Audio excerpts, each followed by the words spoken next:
respected chairpersons, esteemed faculty members, my teachers, colleagues and friends. One of the basic foundation of modern medical care is the concept of primum non nocere. First of all, let us not do any harm to our patients or clients. But unfortunately, day in and day out, we find that a large number of clinical errors are happening, cutting across specialties, cutting across countries. But we usually don't discuss these things in the clinical forum because basically we are pointing fingers to ourselves and nobody would like to discuss these very embarrassing situations. So conveniently we go to other topics such as the 3D ultrasound, RPL and all those things. Because basically this is introspection and looking at our own faults. Okay. I'm happy that Dr. Jayakrishan has broken this particular impasse and agreed to permit me to present certain aspects of human errors in clinical practice and to how to reduce these errors. I'm sure that the modern medicine makes life better, but unfortunately we fail to understand the darker side of medicine. It can make the life bitter also to so many persons who are victims of medical accidents. Thousands of patients are being killed and mutilated every year due to medical accidents. I wonder whether we realize these problems and are we doing enough to reduce these errors. Accidents do not occur, they are caused. That's the general dictum. And many of you may remember the tragic accident at Mangalore about 4 years back when an Air India flight crashed down, killing 159 passengers. In fact, the flight was,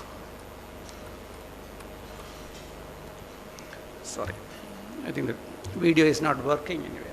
The flight was about to land and the pilot overshot. Can you just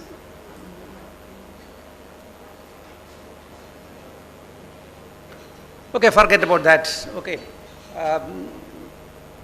the flight was about to land, and by some chance the pilot overshot the touchdown point almost by half a kilometer.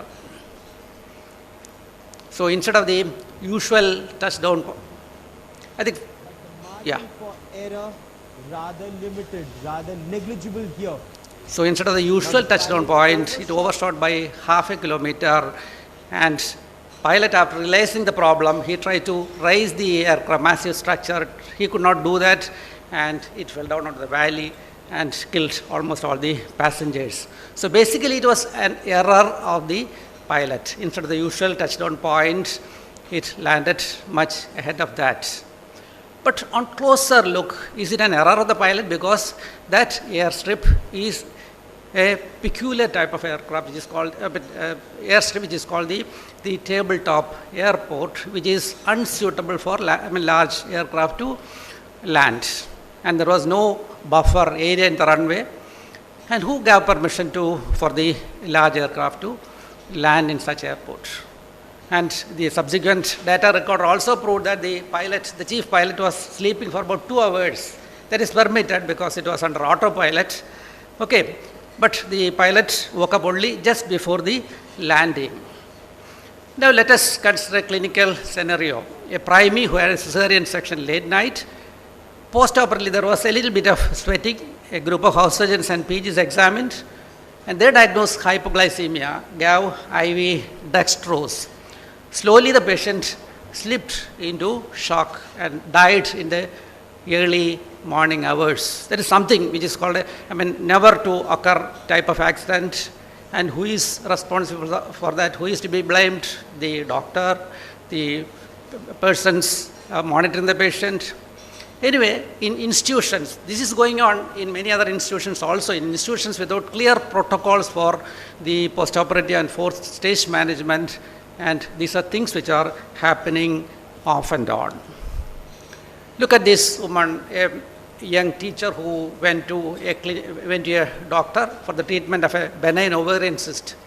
She was assured that she will have a keyhole surgery and will be discharged the next day, and she had a laparoscopic ovarian cystectomy, cyst decompressed, colpotomy, and cyst was pulled out and cut, and then only they realized that they were cutting the colon.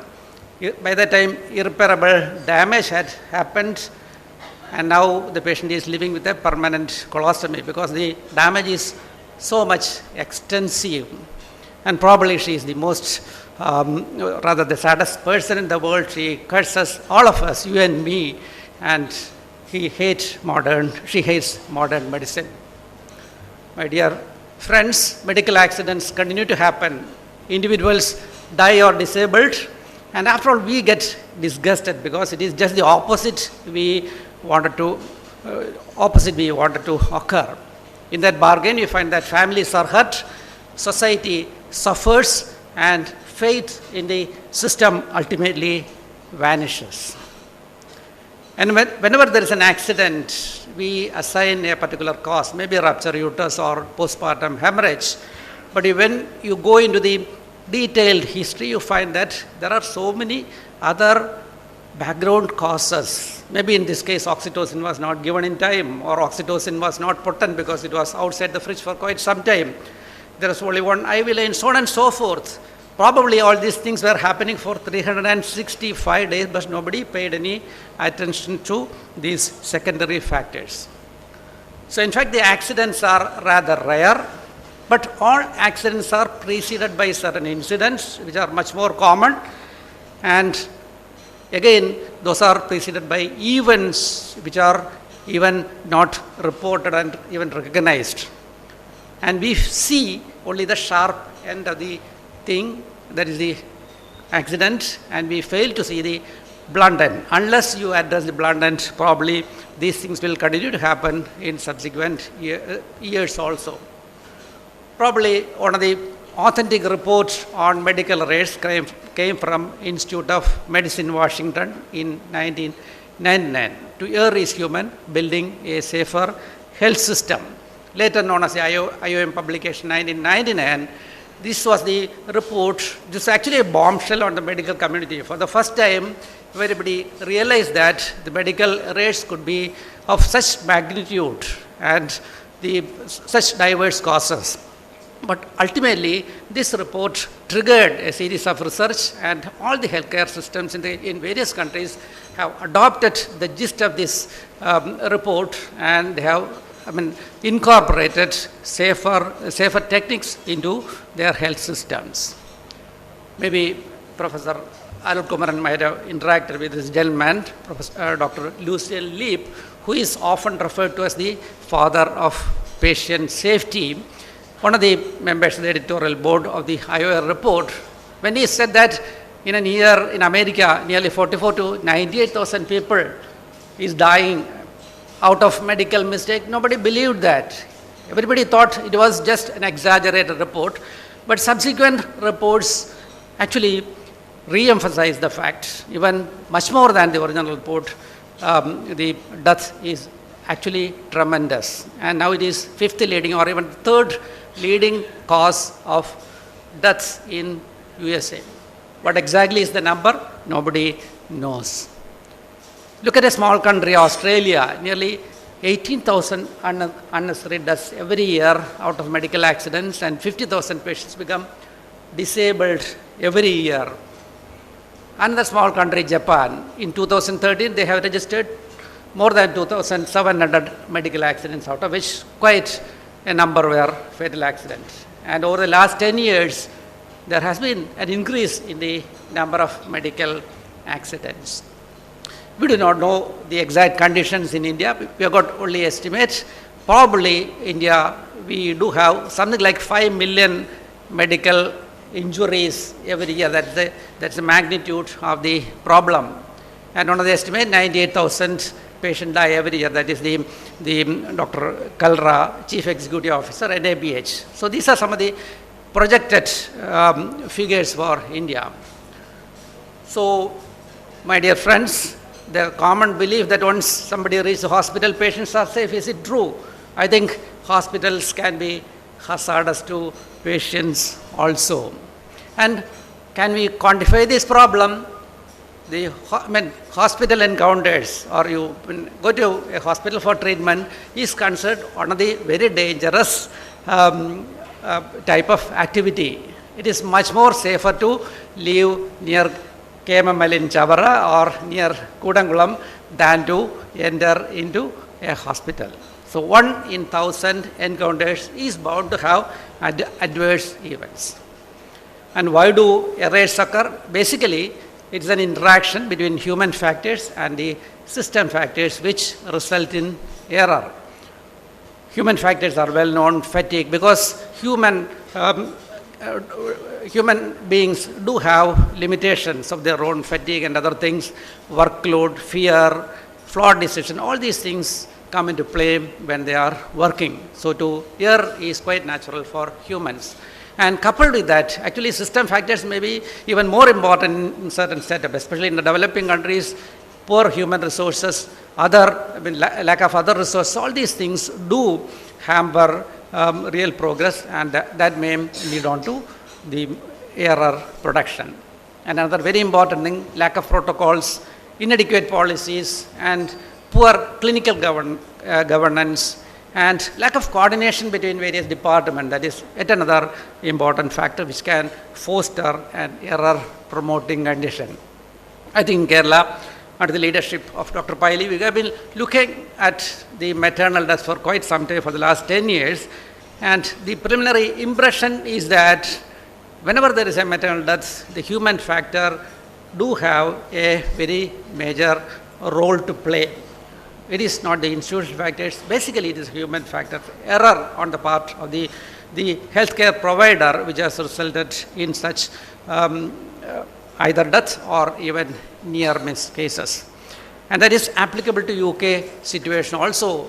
The reports from CMAC, I think nearly 82% it is a human factor which is responsible. It is not due to ICU bed not available or lack of blood products, but mainly due to other factors like poor liaison between professionals or wrong diagnosis, so on and so forth. So human factor becomes very, very important. The error producing conditions become very, very important in determining the ultimate outcome in many a situation. If you look at the types of error, so many things can happen, starting from wrong patient to a maternal death. Anything and everything can happen.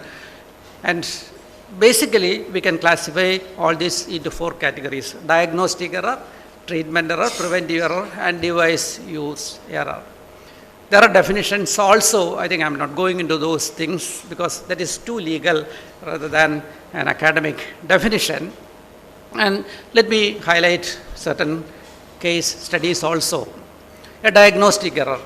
A woman with early pregnancy goes to a doctor. She had some urinary symptoms. Doctor did a PV, did a urine examination, diagnosed early pregnancy and urinary infection. She went home, collapsed and died. It was a case of ectopic pregnancy. Actually, it happened a few years back. Unfortunately, ultrasound was not done in that particular case. So this is a fatal diagnostic error. Another case in which a primate gravida who had an instrumental delivery did develop a postpartum hemorrhage. And in the original primary institution, a subtotal hysterectomy was done. Because the bleeding was not controlled, she was sent to a higher center where they could identify that the bleeding was from a cervical laceration, not from the uterine, it was not from the uterine fundus, and relaparotomy, so on and so forth. Finally, this patient also died. So basically, a very simple examination was overlooked. So it's a treatment, diagnostic as well as the treatment error, and the patient had to pay a heavy penalty for that. A woman with known heart disease, she was admitted with severe preeclampsia. and she had cardiac failure. So for better care, she was transferred to the cardiology department, and the cardiologist on duty gave a bolus dose of labetalol. Patient developed sudden hypotension, cardiac arrest, and died. A group of cardiologists and physicians opined that that particular bolus dose was inappropriate in that situation. Probably a diluted solution at a very slow pace would have been appropriate. So that was a treatment error. Another patient was prescribed Folsafe, a patent preparation of folic acid and something else, I do not know. But the chemist dispensed Tolsafe for that particular patient, took medication for a few days, but the patient herself understood that something is wrong. But this is what is a medication error. Patient was not harmed at all. Prescription was not generic. Another funny incident which happened to me can be highlighted. For example, for a secondary amenorrhea patient, I sent out a prescription something like this. Modus, that's a patent preparation for medroxyprogesterone acetate. And I explained the dosages, the schedule for the patient also. But promptly a call came from the pharmacy that said the first medicine is available, but the second medicine is not available. Okay. So my sloppy handwriting, I only wrote thereafter. Okay. So that was interpreted as the name of a medicine. In fact, the doctor's sloppy handwriting is responsible for nearly 7,000 patient deaths in America. Okay. So that is why the Medical Council of India has directed all the doctors to write prescriptions in generic name, that too in capital letters. I think none of us have accepted, except a group of IMA members in one region of Karnataka. They have resolved that all of them will write prescriptions only in capital letter, that too in, I think, Gulbarga or in a similar region. All the others, I think, continuing with the old practice.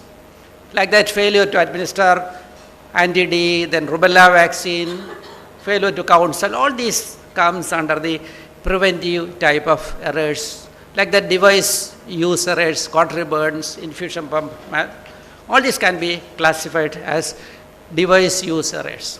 In fact, the most inconceivable mistakes do happen in hospitals. Can you just imagine a wrong patient getting a kidney transplant? Yes, that had happened in a transplant center in USA, but nature rescued the patient. It was a compatible kidney for a particular patient. And that patient is living with 3 kidneys. Even God was not able to give anybody 3 kidneys, but this patient is living with 3 kidneys.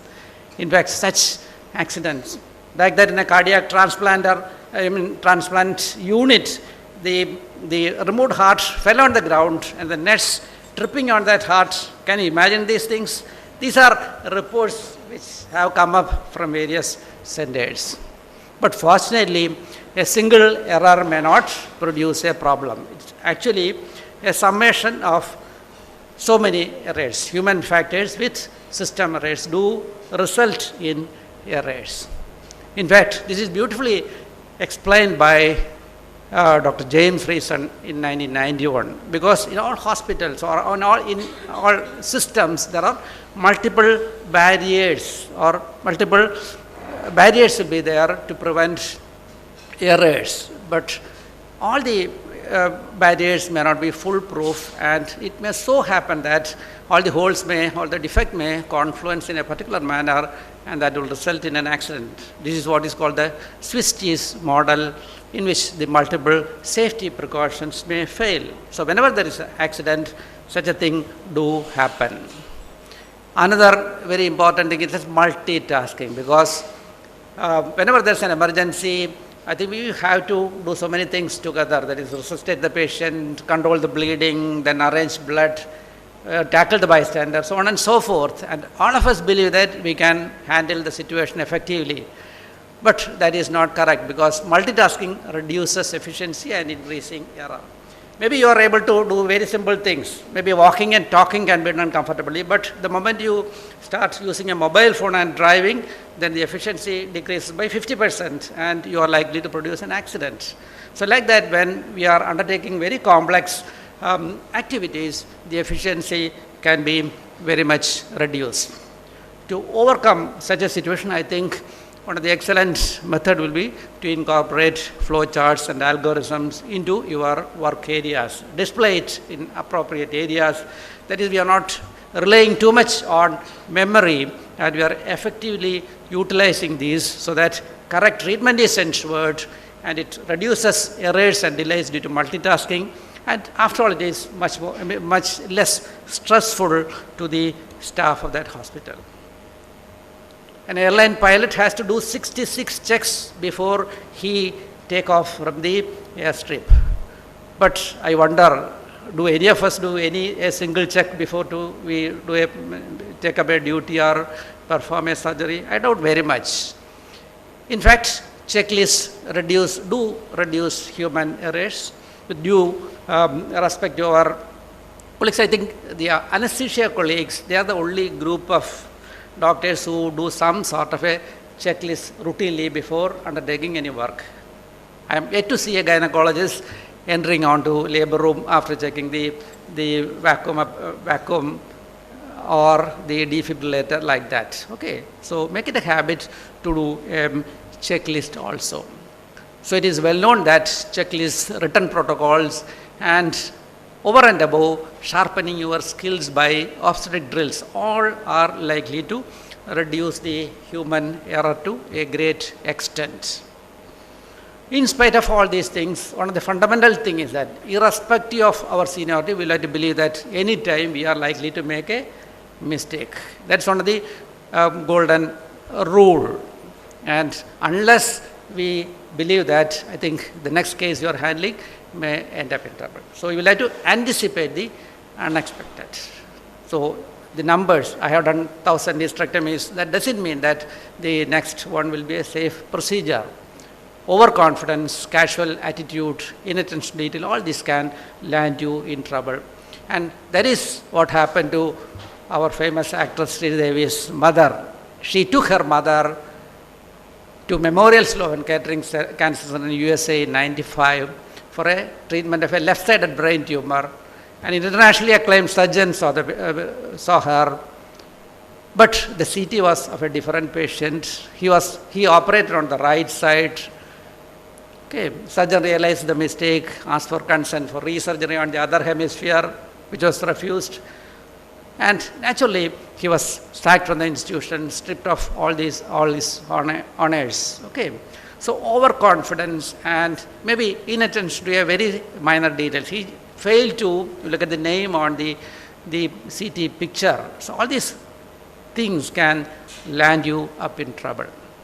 So basically, it's an interaction between the human factor as well as system factor which produce errors. It is clearly known.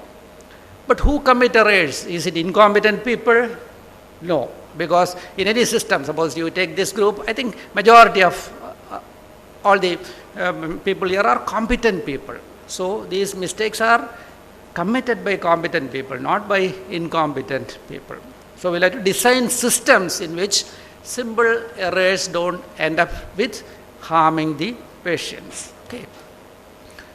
And for that, I think we should change our work culture, because currently, whenever there's a mistake, we try to conceal the mistake. Okay.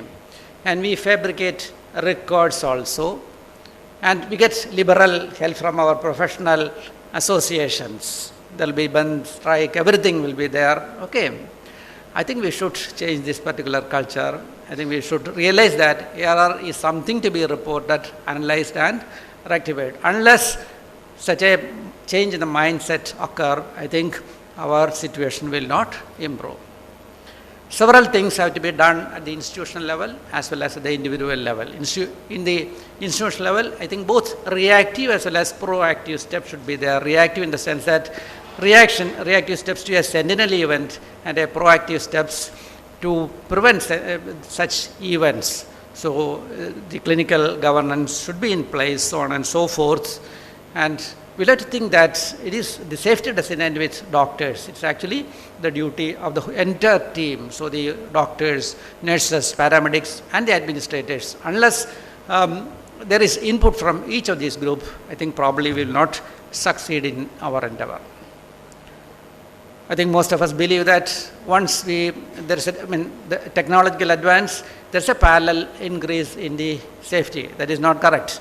Even with the most advanced sophisticated system, you can operate on a wrong patient. Okay, so safety doesn't increase parallelly with advances in technology, even though there are so many other inbuilt systems are there. So to ensure safety, I think we will have to continue with very, very simple thing. For example, the identity of the patient, what is the intended procedure, is consent, operation site marking. Fortunately, for us it may not be appropriate, but for orthopedics, neurosurgery, etc., I think the operation site marking is very, very important.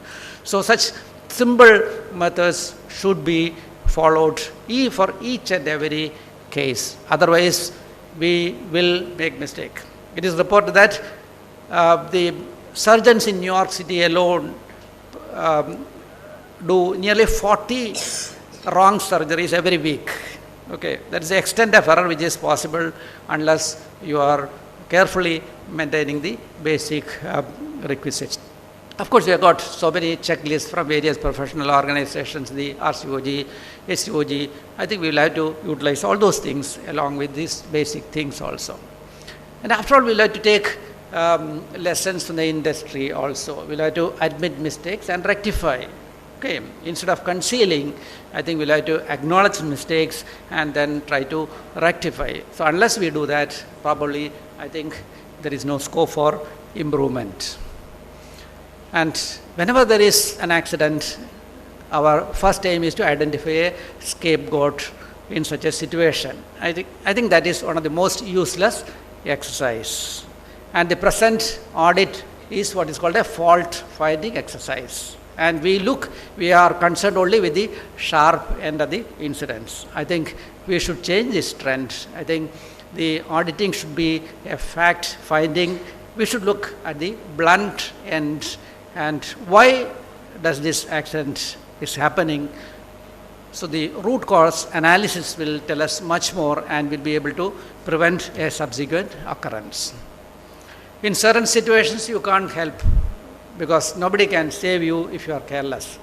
Leaving behind a foreign body, wrong side surgery, then serious medication errors, trauma, burns, cautery burns, all these things probably you'll have to pay heavily also. So irrespective of the seniority, I think we'll have to follow standard practices, then due vigilance in our day-to-day activities, especially when you are undertaking surgeries, checking, counter-checking, all this must be a routine thing. I think medical error, not only the patients suffer because there is an intense emotional turmoil for the doctor who commit the error also. Often it is referred as he or she is referred to the second victim of medical error. It's a very terrible situation for the person who is supposed to commit that particular mistake. With peer support and coping strategies, I think he should be able to come out.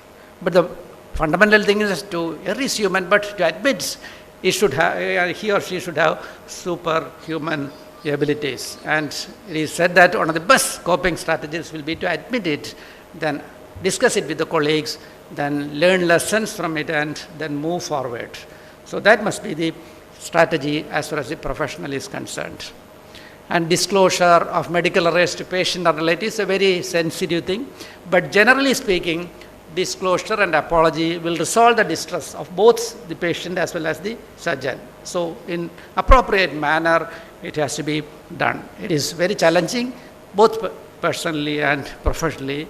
And I should highlight that we should start developing this skill from the student days itself. Otherwise, we may find it very difficult in subsequent clinical work as well as in court of law, etc., when we try to defend ourselves.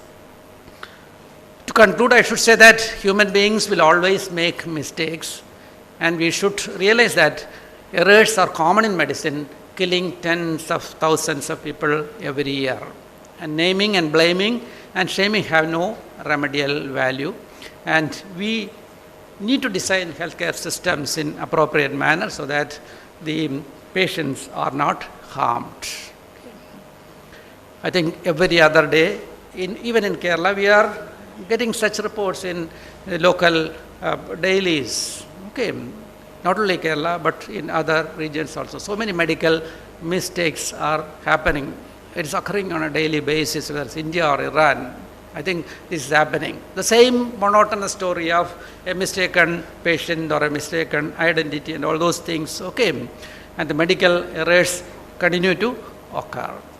But fortunately, I think the errors the medical profession commit are huge in number, but only a very minor fraction, maybe 1%. That varies from countries to country. I think only a very minor fraction goes to the court. Okay. In fact, error medicine is an emerging specialty. I request all of you to read more about this. Plenty of literature is available, and conferences are going on this particular subspecialty. So be more aware and pass on the benefit to your patients. My dear colleagues, I have focused attention to the darker side of medicine. But think of the immense healing power of medicine and try to pass it on to your patients. But in that bargain, be careful not to harm your patients. Ladies and gentlemen, let me remind you that error-free clinical practice is not a goal to achieve. It is actually a way of life. You have to pursue it every day. On this very auspicious day of independence, I wish you all good luck and freedom from fear and freedom